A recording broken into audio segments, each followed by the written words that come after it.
That little bump on Zachary's arm It went under our skin and sat there. is where he was tested for tuberculosis, and this 4-year-old child knows more about the school across the street than most parents. Somebody that was working there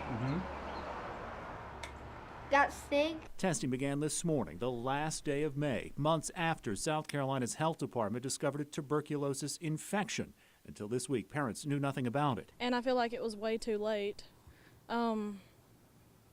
I don't feel like we know everything. I think that DHEC done us wrong, and I'm not really happy. DHEC remains quiet even after a parent meeting this week led to the dismissal of several health department staff. The state won't say how many people were fired or why. Agency Director Catherine Templeton refused interviews. Tuberculosis must be detected early, but DHEC spokesman Jim Beasley says even after discovering the infection months ago, after testing some staff at this school, parents and students were never notified. But I mean, it's possible that because this investigation took as long as it did before the parents were made aware, this could be in kids, it could be in people's homes. It could have walked out of the school by this point.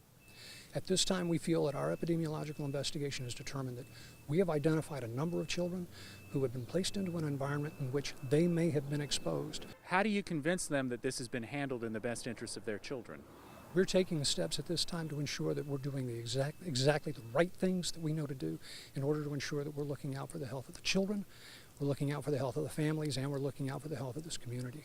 Already, the testing expanded, now including these 4K kids originally left out. As their parents, they could have let us know a long time ago whenever they found out. I just think that it could have been something very serious because of them not informing us sooner. It feels okay. Cheryl Bartley has the answer she needs. He tested positive that he has been exposed. It's marked like crosshairs on 8-year-old Caleb's arm. Started getting bumpy like It was Saturday when it started getting bumpy. Shanice McBride has a 4-year-old with blistered skin positive for TB infection. These are my children, and it's their health, and I'm their mom, and this is something that they shouldn't do. They should be on top of their game. And still no comment from the state, despite angry parents who say they and their children were kept in the dark for months after investigators discovered a patient here infected with TB. The school was notified in March. Select staff was tested.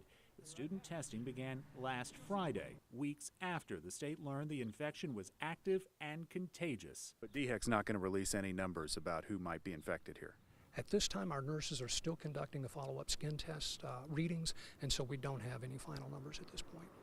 Doesn't the public have any interest in knowing if some of the kids here test positive? The parents of the children who do test positive for TB infection are going to be contacted directly by the Department of Health and Environmental Control. They will be receiving an explanation of what the infection actually means. The infection does mean students here have been exposed to the TB germ. They aren't necessarily sick. Determining that will mean more testing.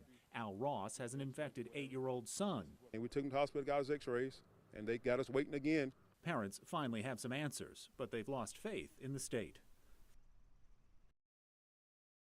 Of more than 400 students tested Friday at 96 Primary, 58 developed this type of reaction, a telltale sign of tuberculosis infection. They are now carriers of the TB germ. It will remain in their bodies for the rest of their lives.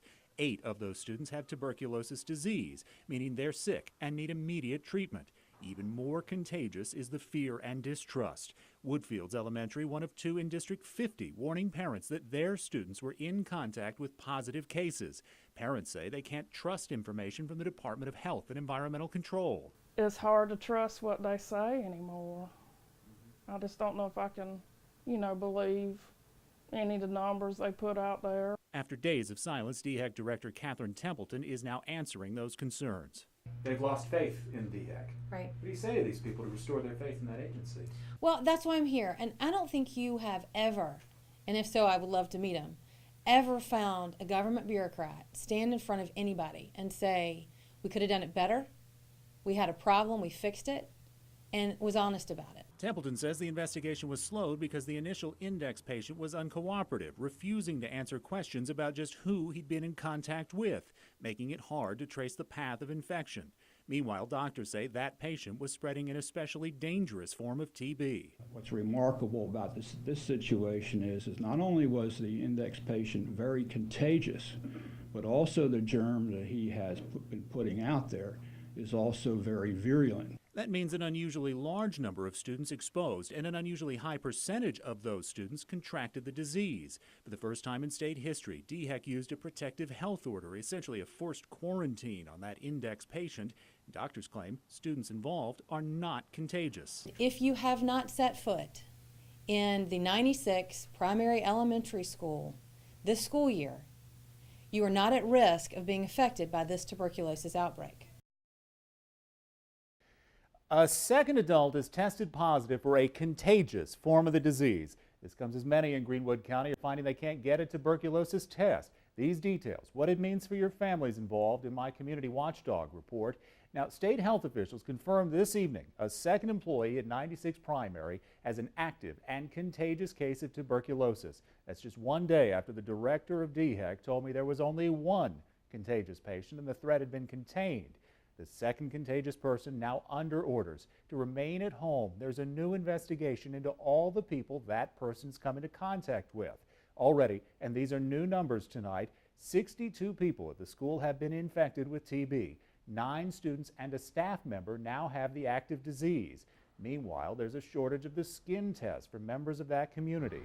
Demand for those tests has tripled for some doctors. DHEC's TB consultant, you see him here, Dr. Richard Irvin, has described the initial infected patient as having an incredibly dangerous form of the disease. Based upon the information that we have, there's no doubt that this individual was highly contagious, and very unusually how highly contagious he was. I'm still surprised about that. Until today, state health officials were certain only people inside that school had been exposed to this outbreak. This second contagious patient could change that. Investigators have to look for other contacts. There's more news here. DHEC is expanding testing, offering it to any person who spent any time in any building on the 96 primary school campus. They recommend anyone in the school's 2 classroom buildings get tested soon. Those tests are free if you go to Greenwood's health department. Now back to you. I've been following this story since last week. The so-called index patient who state officials say originally spread contagious tuberculosis, infecting dozens of young children, has been forced to move from home to a secure medical facility for failing to help investigators track the spread of the disease. Meantime, I've uncovered much of what you've been told by state health officials is no longer true. It was exactly 12 weeks after the first known contagious patient was ordered out of this school before students were tested. One school day later, there was an outbreak. Angry parents with sick kids demanded answers from the State Department of Health and Environmental Control. 24 hours later, that agency's director met selected reporters here at the Greenwood County Health Department. Well, now we've learned Catherine Templeton's message may have been misleading. But we have every confidence that there are not at all a danger to anyone else. If you haven't been at that school, you're not a close relation to that index person, who, by the way, is under a public health order and is not allowed to leave his or her home until this person is not infectious anymore, then you're not at risk. Templeton told us the infected patient hadn't been in the school since March 8th, meaning students and this community were in no new danger after that date. But hours later, we learned there was another contagious patient, another staff member at that same school capable of infecting new victims. And listen as I asked Templeton if she'd reached out to other agencies for help, specifically the Centers for Disease Control, or CDC. Have you been working with CDC on this? Of course, we've been in contact with CDC, yes. It's very important that we look to see if there are any other tools in the national, toolbox that we need. And so far, we're following our state protocol. Today, the CDC's National Center for TB Prevention told me this about their role in the case. Quote, upon request from a state health department, CDC will provide assistance. CDC has not been invited into the state at this time. We sent several questions to Templeton's office today after we were told she and her entire staff were unavailable for interviews.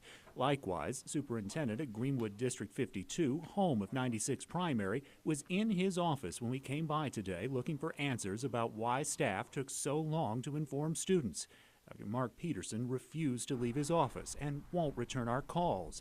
Meanwhile, people here continue to lose faith in the agency that's supposed to protect them from outbreaks. A spokesperson for Templeton wrote me this evening to say there were some conference calls with the CDC.